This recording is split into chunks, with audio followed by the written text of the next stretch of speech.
Bene, signore e signori, ladies and gentlemen, siamo alla la prima serata dell'anno, del terzo, quarto, quinto anno, non lo so, di Da Terra in Mezzo al Mare, Cunda, è una cosa, e niente, ora praticamente Da Terra in Mezzo al Mare. Qua sì, verrei a posteggiare qua, che ho posteggiato lontano, dite che caccia di posce. E stasera c'è Mario Venuti che è ospite, che spiegherà la chitarra, non capivo. E dice come hanno fatto ad avere Mario Venuti? Grazie a strategie di calendario, cioè quello si trovava a passare da qualche parte, appunto un evento programmato molto prima e si riescono a fare queste cose. Ma spiegacelo ai politici. Bene, scendiamo.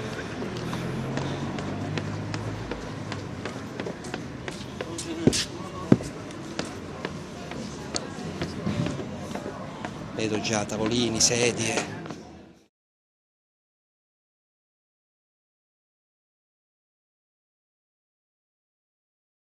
Sembrava impossibile potesse capitare e invece mi è successo veramente. Ora inizierà a cantare seriamente, spiegherà la chitarra, non lo so. Ora vedremo. The Police. Ok.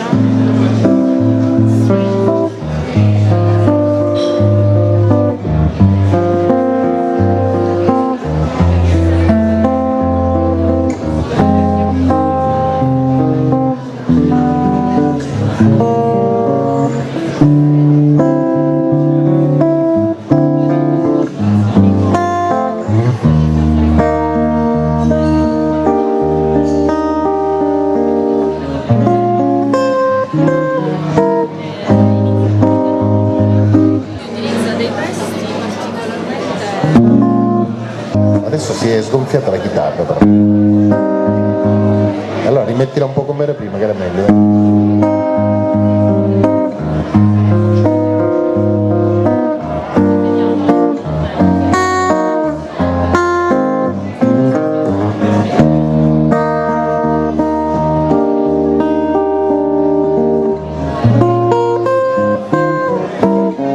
È un po' strano. La voce non c'è effetto, niente?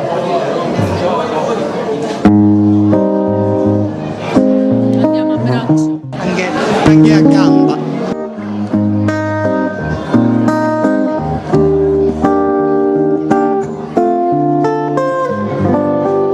Inizia il countdown. Ma se qui cominci io no, la fai. Bene, situazione di accordamento. Pronto. Allora tra poco cominciamo. Ok, va bene. Tra poco cominciamo. Dimmi soltanto una cosa. Diciamo. Totò, che mettete a casa? Ma che ne sa, tu qui?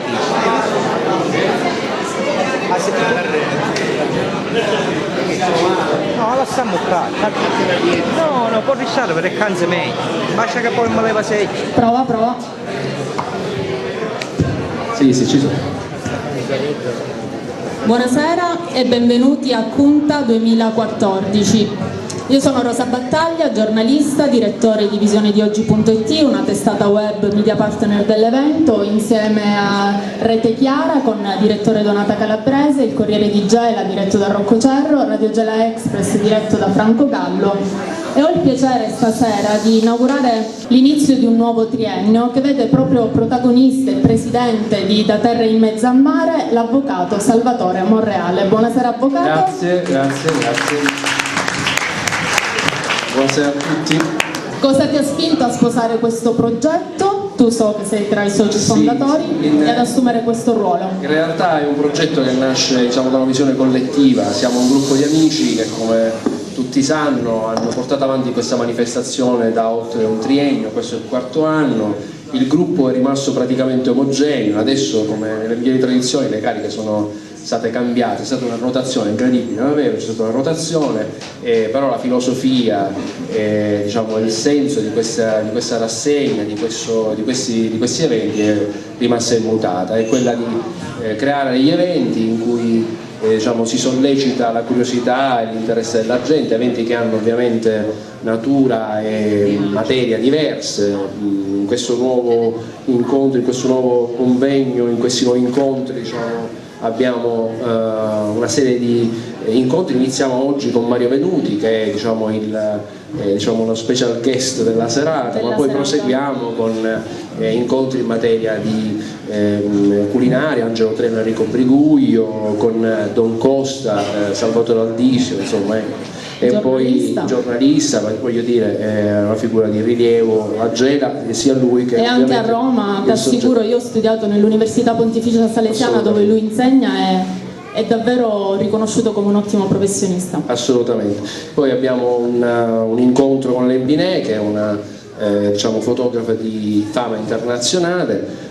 Abbiamo un incontro con Anna Maria Cancilleri, che ovviamente non necessita di presentazione, e poi ancora un incontro con Carlo Freccero, che è uno dei maggiori esperti di comunicazione, che ci onorerà della sua presenza, e infine Giuseppe Di Taranto, che è un economista, professore della LUISS, che ci intratterrà sulle materie dell'euro e dell'ingresso dell'Italia nell'euro, una materia che sembra scontata e invece non lo è, come tutti sappiamo. Allora, diciamo innanzitutto qual è la grande novità di Punta 2014, piuttosto che il venerdì ci ritroveremo al Tropico Med il sabato e qualche appuntamento la domenica. Sì, abbiamo scelto questa formula del sabato perché abbiamo voluto sperimentare questo nuovo appuntamento per consentire, diciamo, una maggiore affluenza di pubblico e per, diciamo, vedere un attimo se con questa nuova formula riusciamo ad abbracciare altri soggetti, altre persone.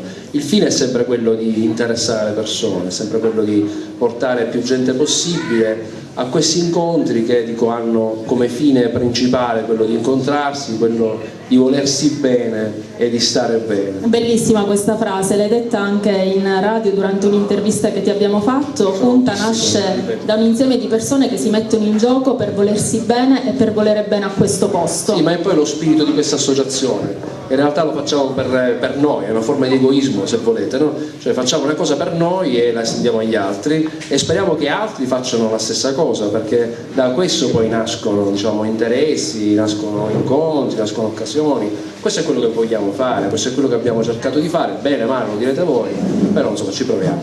È una forma di egoismo che però ha bisogno d'altruismo, perché? Perché voi vi autofinanziate, il tesseramento è importantissimo. Che accusano, siccome il precedente presidente era Carmelo Scicolone, che era più buono, queste cose invece salutiamo il past president. Lo salutiamo con un applauso. Non è potuto essere presente, ci tengo a dirlo, non è stato trombato, nessuno ha fatto, diceva, non è presente per altri motivi, così come ovviamente non è presente, ma è l'anima di questo incontro, è Emanuele Tuccio, a cui direi di tributare un applauso ancora più caloroso. Lo avremo presto, lo avremo al prossimo ingresso. Non è presente nemmeno, ahimè, e sembra una congiura, anche Enzo Castellano, che ma ci siamo noi, una, diciamo, colonna portante di questa associazione, però, diciamo, modestamente rappresentata da me, ovviamente da Nicola Gennuso, che è il nuovo segretario di questo nuovo direttivo, e da Angela Romano, che è la nuova tesoriera di questo nuovo direttivo. E io invito chiunque abbia interesse a far sì che Punta vada avanti a tesserarsi, proprio perché quest'anno c'è un'altra grande novità, i workshop e i laboratori. Sì, nell'ottica di quello che dicevo, di creare degli eventi che poi lasciano un minimo di segnale o di segno sul territorio, avevamo pensato, ma questo dipenderà dalla vostra buona volontà, nel senso dal vostro grado di adesione, di collegare agli eventi dei workshop.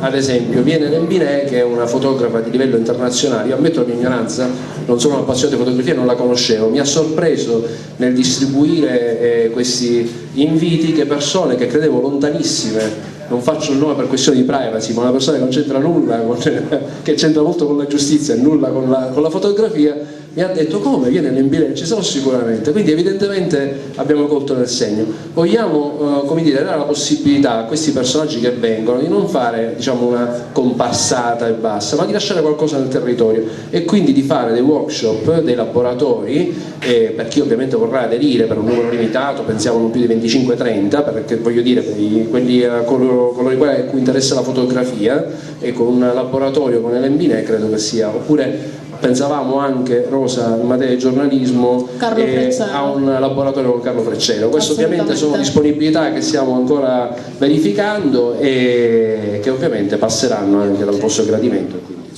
sarà subordinato all'adesione che avremo su questo punto. Nomi assolutamente importanti.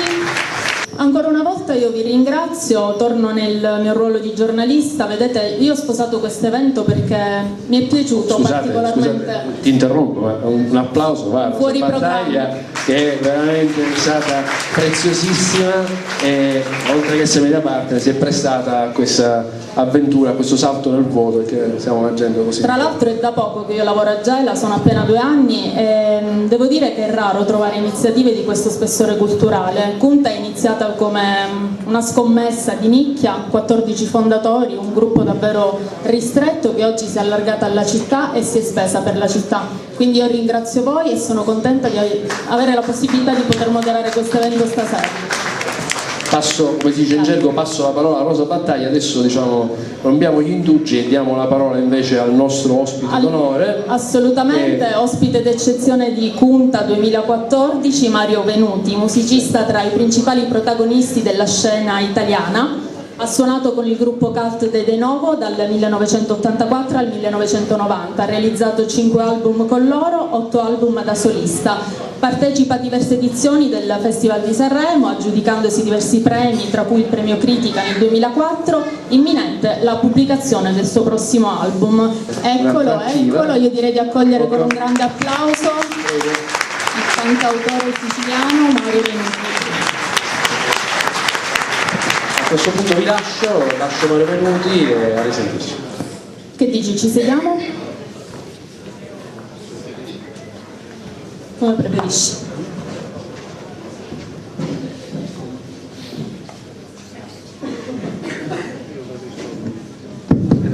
Allora, buonasera, andiamo un po' a braccio. Sì. Mi hanno detto che sei l'ultimo romantico rimasto in Italia.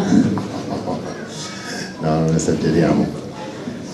Questo titolo, devo dire, me la sono andata a cercare con un titolo del genere. Il titolo del tuo ultimo fortunatissimo album. Sì, ma perché era volutamente una provocazione. Innanzitutto intendiamoci sul termine romantico, perché oggi il romantico è diventato un po' sinonimo di sentimentalone, così un po' da baci perugina, mentre nell'accezione originaria, quella, non so, per esempio il musicista per eccellenza romantico chi è? È Beethoven. E Beethoven non è sicuramente è un temperamento forte, focoso, che sfida il destino, ecco, quindi preferisco che nel termine romantico sia più vicino a questo tipo di personalità, quindi impeto di passione, una forza delle idee che si perseguono fino alla morte, e quindi è un romanticismo che si legge più che nei sentimenti, si legge proprio nel fare della propria vita anche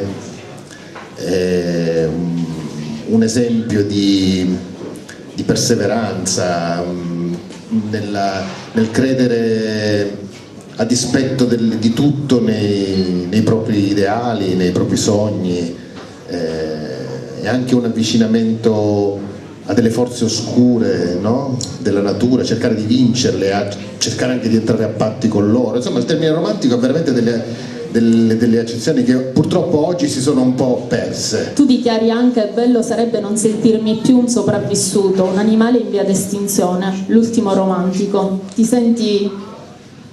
Ma diciamo che la sensazione di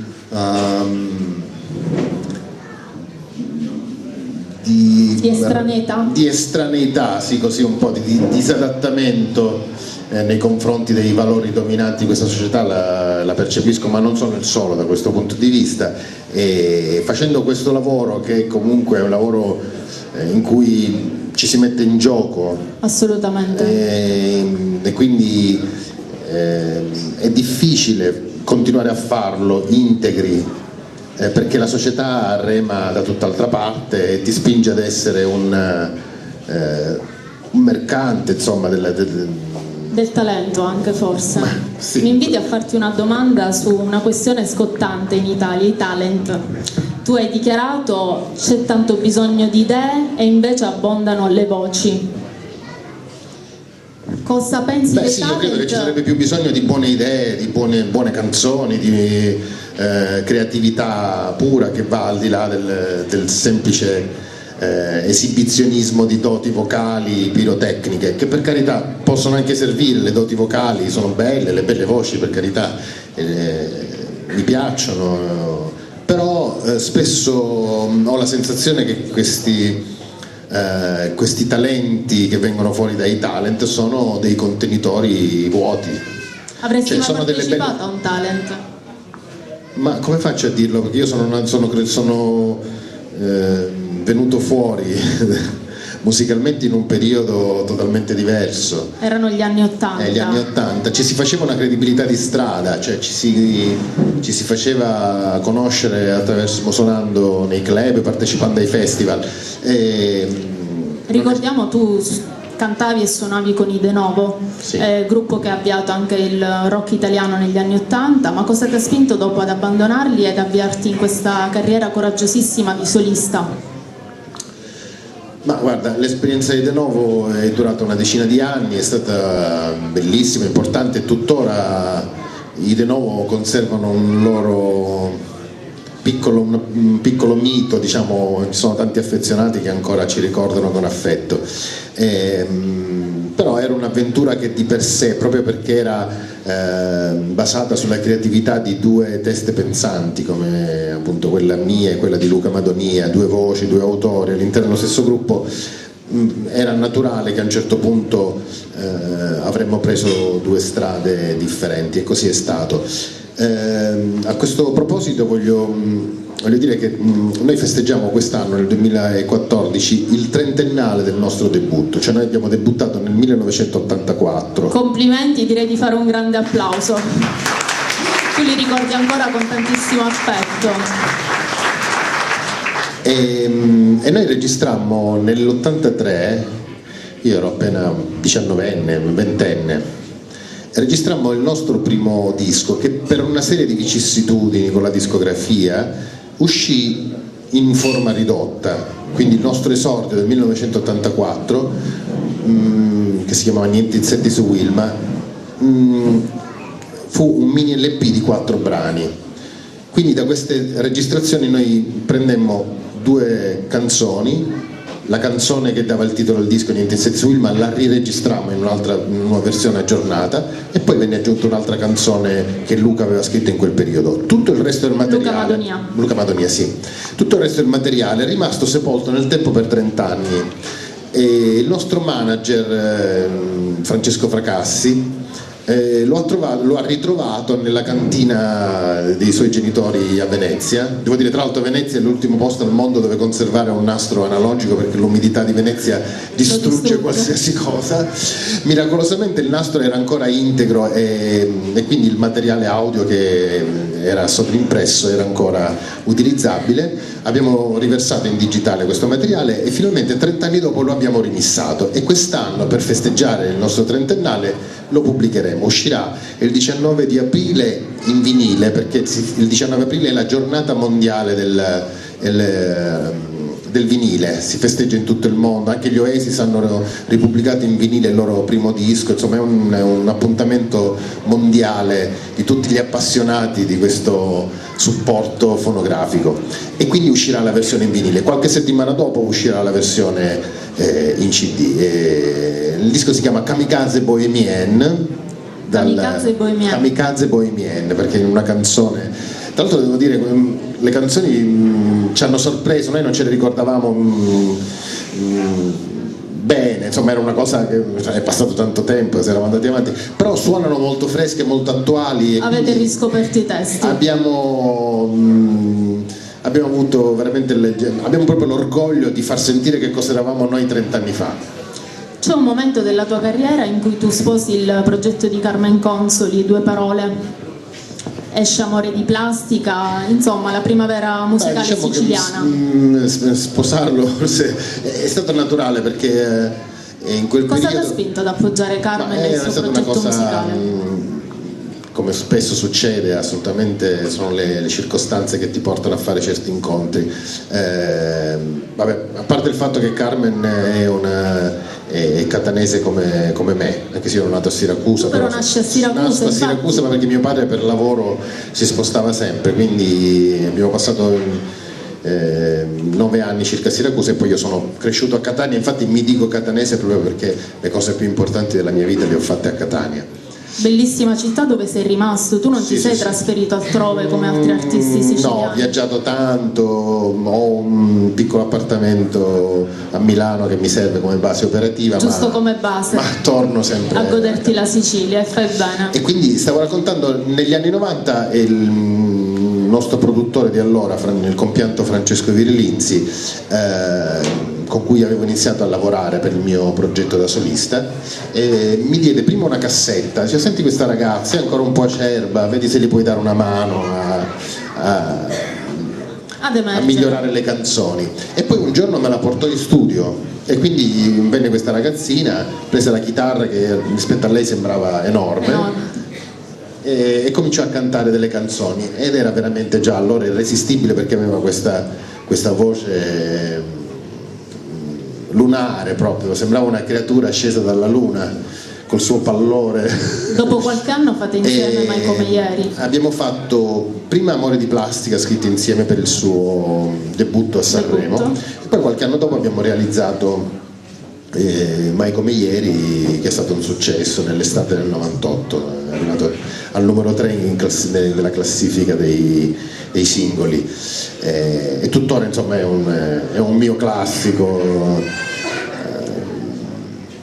E niente, poi insomma, abbiamo fatto tante cose dal vivo insieme, in televisione, ci siamo ritrovati tempo fa anche una trasmissione tutta dedicata alla Sicilia, a Scalo 76, su Rai 2, e abbiamo fatto anche una versione di Mi voto e mi rivoto. E mi rivoto.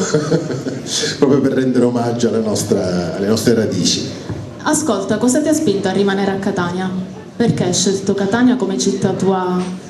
No, il problema non è che ho scelto di rimanere a Catania, non sono riuscito ad andarmene da Catania. Perché Catania è una città che tocca tantissimo l'animo di chi inizia a conoscerla. Ma guarda, è una città immensa. No, non è immensa, vulcanica. Non è una piccola città, però ha delle dimensioni giuste, non è troppo piccola, ma non è neanche troppo grande da diventare come dire, spersonalizzante. Se ti chiedessi del taxi driver, ti dice qualcosa? Sono un locale storico. Per questo dico immensa, è una città piccola che tuttavia ti dà delle prospettive enormi. Ho assistito ad un concerto alla Chiave 2 settimane fa, bellissimo, cioè inaspettato, è una città che ti sorprende sempre. Sì, devo dire è una città sorprendente, perché trova sempre delle risorse, è sempre molto dinamica, cerca sempre di inventarsi qualcosa, ci sono delle personalità peculiari, che hanno immaginazione, hanno estro, ma non solo nel campo della musica, lo dico in tanti altri campi, che hanno realmente un dinamismo che gli fa creare delle cose particolari che poi hanno un successo, hanno risonanza. E poi è una città piacevole, perché vabbè, il clima qui in Sicilia, lo sapete, è piacevole anche d'inverno. È una città abbastanza vivibile anche a piedi, il centro storico è sempre molto vivo, la gente ama, un po' come gli spagnoli che amano stare por la calle. E poi c'è fermento, il fatto di essere una sede universitaria fa sì che Catania sia piena di fermento, di tante iniziative culturali, musicali, che purtroppo in una città come questa non ci sono. A Gela non ci sono, abbiamo bisogno di Cunta per ricreare un po' un'atmosfera catanese. E ascolta, che altro, veramente il tuo successone, tu scrivi le tue canzoni, scrivi anche testi per altri cantanti, e però delle canzoni con dei testi assolutamente ricercati che poi diventano invece tormentoni in radio. Che effetto ti lascia sentire che tutte le radio hanno passato dei tuoi singoli in modo forse inaspettato, un successo che ti ha colpito? Ma sai, guarda, fai le cose, generalmente ci speri che le cose che fai abbiano rispondenza nel pubblico, negli addetti ai lavori, e quando succede puoi che compiacertene. Però ho sempre cercato di seguire non ho mai considerato il pubblico, forse alcuni artisti lo fanno, non ho mai sottovalutato il pubblico, non ho mai pensato che la gente è stupida e la devi abbindolare come un venditore di pentole in una TV privata. No, io ho sempre avuto la massima considerazione del pubblico e quindi l'ho sempre considerato uno specchio delle mie aspirazioni, e quindi quando una cosa emoziona me, quando io sto creando una canzone e vedo che sento io stesso il brivido, l'emozione speciale che mi fa capire che sto scrivendo qualche cosa di particolarmente ispirato, ecco, allora so che questo è un segnale per cui questa stessa emozione c'è la possibilità che il pubblico la possa provare, quindi cerco di immaginare il pubblico come se fossi me stesso, no? Cioè, è un rapporto paritario, non considero il pubblico come poco. Cioè non sei uno di quegli artisti che quando diventa commerciale dice ah no vabbè torniamo a essere di nicchia. Ti è piaciuto il successo che hai avuto? Ma io non faccio neanche distinzione fra il commerciale e nicchia, secondo me ci sono le cose belle e le cose brutte. Quando le cose sono belle, sono anche semplici, comunicative e hanno una sostanza, arrivano e sono... Tu tra l'altro hai scritto una canzone che porta il mio nome, Rosa Porporina. Sì. Bella. Sì. Parlaci di questo testo, perché la rosa... Poi un elemento ricorrente è il fiore nelle tue canzoni, perché? Ma perché è una delle espressioni della natura più magicamente vicina alla perfezione, è la bellezza fatta natura, no? L'espressione floreale è il simbolo della bellezza della natura. Perché scegli la chitarra e su che cosa relazionerai adesso? Che cosa ti piacerebbe comunicare al pubblico? Ma guarda, onestamente la chitarra, io penso che gli strumenti debbano realmente essere degli strumenti, cioè sono degli strumenti, quindi come strumenti sono uno strumento per raggiungere un effetto. Io non ho mai considerato la chitarra un fine, né il pianoforte.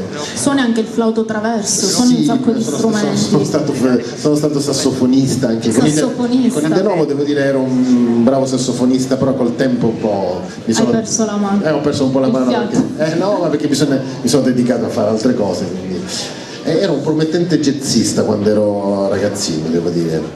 I jazzisti catanesi allora mi presero sotto la loro ala protettrice, mi portavano in giro nelle jam session con i jazzisti più in vista della città, e se avessi avuto un certo interesse avresti proseguito. Potevo diventare un novello Cafiso ante litteram. Complimenti, non poco.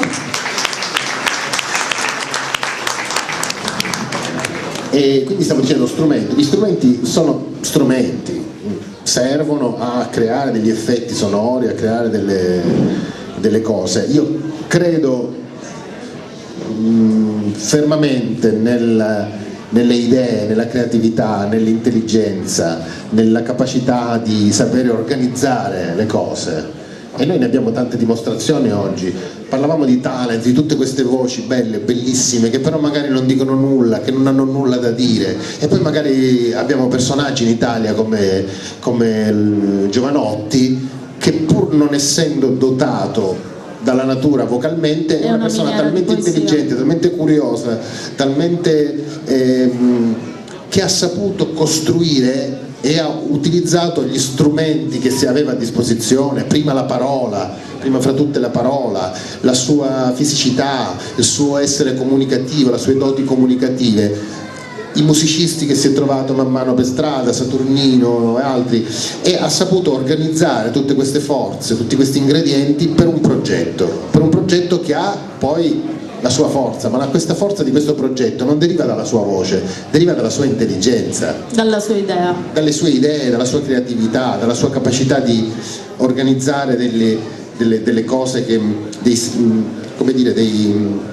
degli input che gli arrivano dai viaggi, dalle letture. Quando una persona è curiosa e si meraviglia del mondo, è curiosa, sa vedere la bellezza delle cose e a un certo punto la utilizza per fare altre cose belle. Io credo che questo sia più importante che avere la bella voce, e la bella voce è una bella voce, ma ci vogliono anche le, ci vuole molto altro. Le idee. Tu come definiresti il tuo genere musicale? È indefinibile, è difficile inserirlo in una categoria. Ma guarda, io ho sempre non so se non trovo che sia riduttivo chiamare il mio lavoro pop e musica pop, perché la musica pop, anche nel termine, nell'accezione proprio che diede Andy Warhol, che prendeva come dire, che è l'artista pop per eccellenza, perché l'artista pop oggi prende degli elementi dalla realtà, anche quelli più banali, no? Sì. Lui prendeva le scatolette di tomato, sì, e decontestualizzandole, cioè prendendole, mettendole in un altro contesto e organizzandole in un altro modo, gli dava un significato diverso. E quello che faccio io, in fondo, è prendere dalla vita, dai viaggi, da quello che faccio, degli elementi e cercare di organizzarli in un contesto che poi è il contenitore e la canzone, attraverso questo mezzo che ha il dono di essere immediato, potente. In 3 minuti e mezzo ti giochi tutto, devi essere capace di sintesi, efficacia, e allora tu prendi questi elementi e devi riuscire in questo piccolo microcosmo che è la canzone di 3 minuti e mezzo, tu ci devi mettere queste cose qua. E tu le metti bene, funziona. Io lo faccio questo come un artigiano, prendo degli elementi, li rimonto, trovo per la spiaggia, sulla spiaggia un pezzo di legno che ha una forma che mi piace, lo prendo, un po' come un artista, come un artigiano che rimonta le cose che trova. Tra l'altro hai partecipato anche a un musical, hai girato diversi teatri in Italia. Sì, quella del musical devo dire sono esperienze che non mi sono andate a cercare, che mi sono capitate perché mi hanno coinvolto, però ho accettato proprio perché erano delle cose che sapevo che mi avrebbero insegnato delle cose nuove, avrei imparato delle cose nuove, quindi stare dietro le quinte e capire come funziona la macchina scenica, come si monta uno spettacolo, come funziona, per me era interessante, lo volevo, a parte il fatto di trovarmi sul palco e recitare oltre che cantare. La prima volta è stato con Alessandro Preziosi, che ha nel 500° della scoperta dell'America è stato creato questo musical inedito che si chiama Datemi 3 caravelle su Cristoforo Colombo, e mi è stato dato il ruolo del re Ferdinando d'Aragona. La regina Isabella la faceva Nichi Nicolai, e le musiche erano di Stefano Di Battista, e che è stato lui in effetti quello che mi ha coinvolto. Lui è molto, ad essere dire, voce. È sempre molto affettuoso, mi vuole molto bene, mi stima molto e anch'io stimo molto lui, e mi ha coinvolto in questa cosa, ed è stato bello, è stata una bella avventura. Poi anni dopo invece Massimo Piparo, che è uno dei registi di musical più importanti in Italia, ha voluto fare un'edizione di Jesus Christ Superstar, l'opera certo. rock, dove tu interpreti? E io mi ha chiesto di fare la parte di Pilato, di Ponzio Pilato, e devo dire che mi sono divertito. Abbiamo fatto poi una tournée molto lunga in giro per l'Italia, è stato bello. non sentire solo sulle mie spalle la responsabilità di uno spettacolo, ma condividerla con altri artisti, con i musicisti, con i ballerini, questo lavoro di gruppo, di salire su un pullman e andare assieme agli altri in giro, è stata una bella esperienza. E la ricordi con queste cose le affronto un po' con uno spirito per imparare, perché non si smette mai di imparare, e poi può essere stimolante, divertente. Allora, il prossimo album, imminente l'uscita, puoi dirci qualcosa sul titolo, sul genere? Sì, a parte quindi questa uscita del disco dei De Novo di 30 anni fa, sto preparando, sono in studio per registrare un disco che è nato in una maniera strana. Abbiamo cominciato a scrivere qualcosa con Francesco Bianconi, il cantante dei Baustelle. Ok. E ci siamo trovati a Milano, abbiamo cominciato a scrivere qualche canzone, è venuto fuori un po' un concept album. È un disco che si chiama Il tramonto dell'Occidente, in cui abbiamo cercato anche con la dovuta ironia, di guardare un po' alle inquietudini della nostra epoca e il perché ci sentiamo una società stanca, e anche a capire le ragioni di questa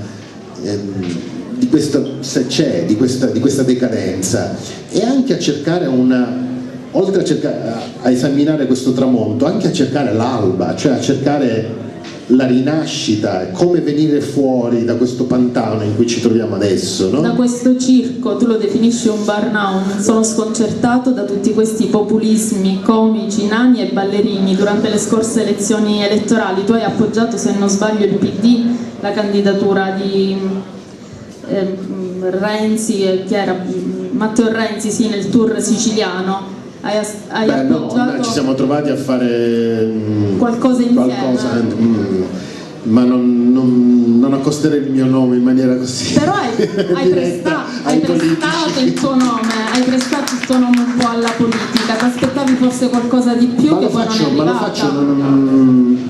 Quando lo faccio perché ho l'istinto di farlo, lo faccio perché secondo me è giusto che un artista, poi per carità posso anche sbagliarmi, è giusto, come qualsiasi persona sente di dover dare il proprio contributo, il proprio appoggio, lo faccio. Poi hai deciso di tirarti indietro? No, non ho deciso di tirarmi indietro, per carità, continuo a fare il mio lavoro, per cui queste cose vanno fatte con molta parsimonia, poi non bisogna compromettersi troppo, perché si rischia di diventare un pochettino l'artista, l'artista di partito, e questa cosa è da evitare. Ci hai provato? No, vabbè, se è capitato. Non ti ha convinto? Io ho sostenuto anche il vostro ex sindaco Rosario Crocetta. Ah, questo non lo sapevo. Come no? Quando? Sì, perché Rosario mi ha chiamato per fare dei concerti durante la campagna elettorale, e io devo dire, hai sostenuto la sua candidatura alle regionali? Ho fatto alcuni concerti per lui a Palermo, forse? A Palermo, sì. E anche in un'altra occasione, sì. Che opinione hai? Posso chiederti il tuo parere sul presidente della regione Rosario Crocetta? Beh, devo dire, onestamente ci saremmo aspettati qualcosa di diverso.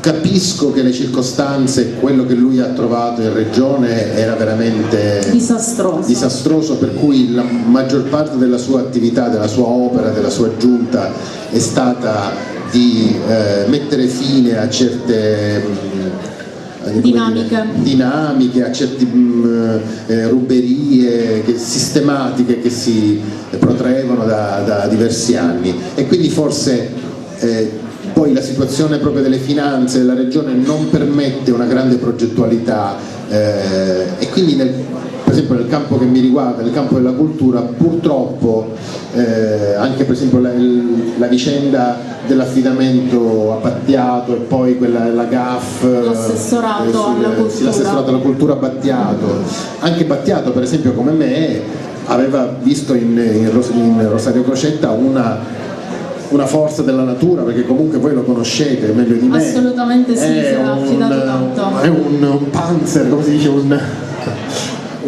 caterpillar, cioè proprio ha una tale forza, una tale energia che ti conquista.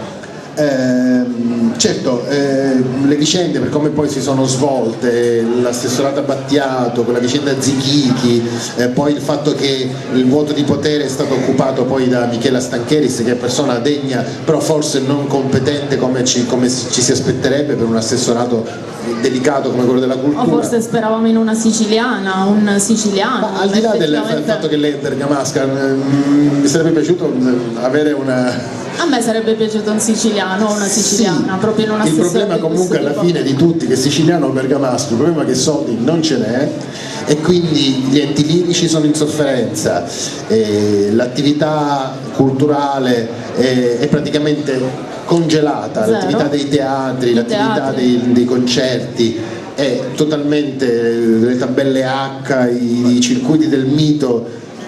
Capisco che ci sono state ruberie, però si è fermato tutto e questo un po', devo dire, mi lascia un po' deluso, quindi insomma magari mi dovrei trovare faccia a faccia con Posso chiederti se tu con avresti lui per mai... poterne parlare, perché quello che mi arriva è una totale immobilità. Avresti accettato la carica d'assessore della giunta di Crocetta? No, credo di no, io credo che ognuno debba fare il proprio mestiere,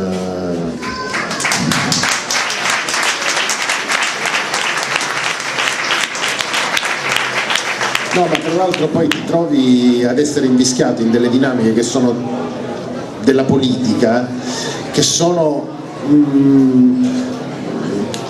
Dove un artista... che sono, sì, un artista non si trova a disagio, si trova a disagio, sì, sì. Ma io guarda, sono anche molto amico di Antonio Presti, che è un carissimo amico di Crocetta, e lui era sempre impredicato, cioè credo che Crocetta gli abbia chiesto parecchie volte di fare l'assessore ai beni culturali, però lui ha sempre rifiutato e alla fine poi certo, in una situazione economica come questa ha detto: se io mi devo mettere a fare il curatore fallimentare preferisco non farlo. Di una nave che affonda, purtroppo. Sì, poi Antonio Presti è anche un'altra figura come mecenate dell'arte che ha una sua purezza, io lo conosco da tanti anni ed è una persona veramente unica, c'è un patrimonio. So che gestisce un albergo bellissimo. Sì, ma la gestione dell'albergo è che albergo. E che albergo, ogni stanza è una persona che ha veramente dedicato la sua vita alla bellezza, all'arte, lo fa mettendoci i soldi che ha, quindi lo fa cercando di non andare a, come dire, attaccarsi alle mammelle della politica. A rascare pignate, mi suggerisce Totò Garanti, perché ultimamente abbiamo anche avuto una dichiarazione. L'ha sempre fatto con le sue forze, quindi a lui andarsi a invischiare con la politica e a togliergli questo alone di purezza che lui si è conquistato in 20 e più anni di lavoro, per sposare un progetto politico, francamente sarebbe stato per lui un boomerang da cui insomma ci voleva poi anni per riprendersi. Allora, ho detto no grazie. Come vedi il pubblico è tantissimo, io so che stasera tu ti esibisci qui alle 22, sì. Farai 40 minuti, ti esibirai da solo, ma una piccolissima anticipazione. Sì. Bravo, ecco, penso che tutti non aspettano altro che sentirti cantare.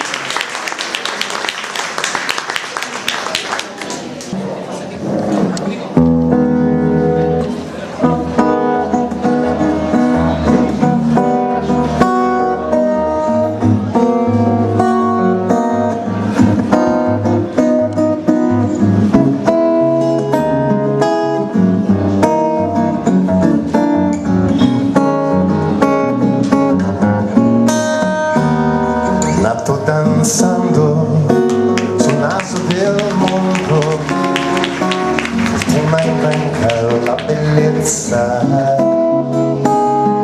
nell'abbraccio delle sue tante famiglie, madri e sorelle che si curano di lui, e sguardi di sirene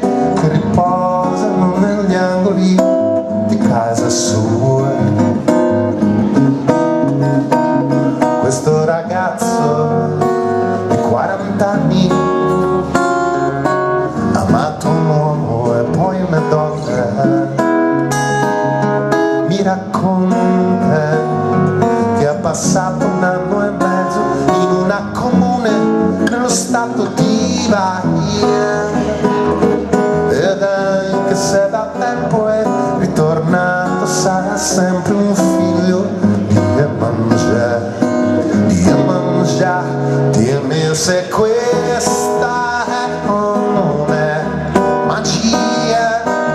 Asce, fortunate. Chi dice che non è vero, siamo obbligati ad essere felici. Dimmi se questa è o non è magia. Asce, fortunate. Storie di chi rimane, di chi invece lascia tutto e se ne va. Qui sono a riva della spuma di un'onda, e qui invece mentre ballo il samba, certe volte io vorrei saperne meno di come va il mondo, ormai non mi sorprende più sentire ancora un soffio di purezza, essere terra, selva, vergine, dimmi se qui